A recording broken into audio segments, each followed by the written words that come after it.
Thank you. Mr Farage for 4 minutes. Thank you very much. So this is it, the final chapter, the end of the road. A 47-year political experiment that the British, frankly, have never been very happy with.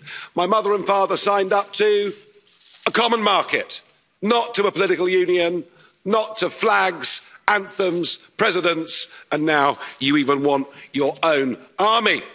For me, it's been 27 years of campaigning and over 20 years here in this Parliament. I'm not particularly happy with the agreement we're being asked to vote on tonight, but Boris has been remarkably bold in the last few months, and Ms von der Leyen, he's made it clear, he's promised us there'll be no level playing field. And on that basis, I wish him every success in the next round of negotiations, I really do. But the most significant point is this.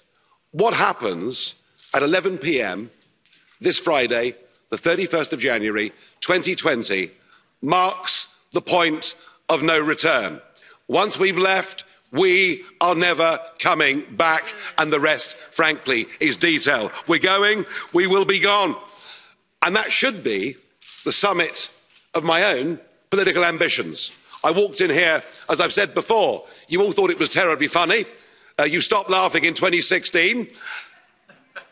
But my view has changed of Europe since I joined. In 2005, I saw the constitution that had been drafted by Giscard and others. I saw it rejected by the French in a referendum. I saw it rejected by the Dutch in a referendum.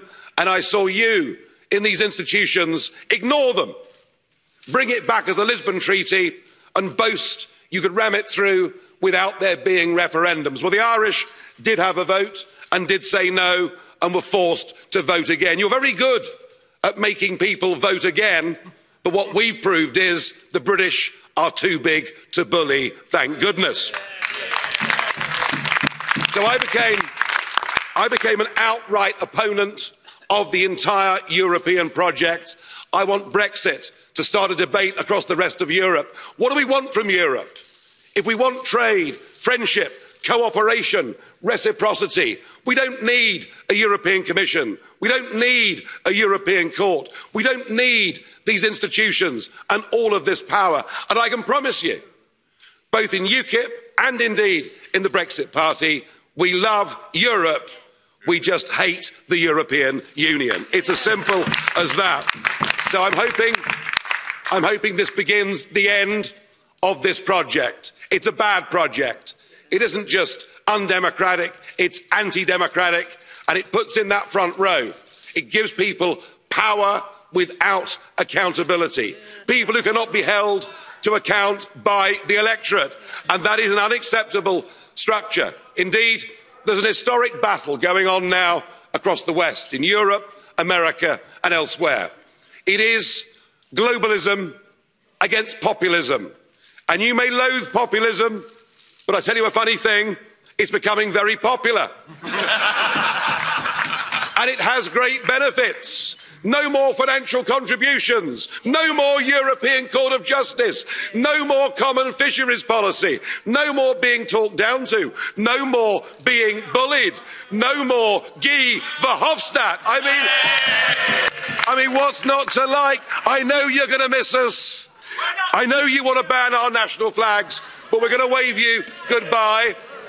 And we'll look forward in the future to working with you as sovereign. If you disobey the rules, you get cut off. Could we please remove the flags? Mr Farage, could we remove the flags, please? That's it, it's all over. Finished. It's gone. Could I please ask for quiet?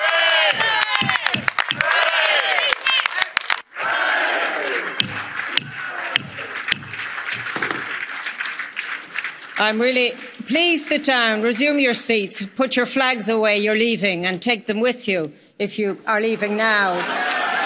And goodbye.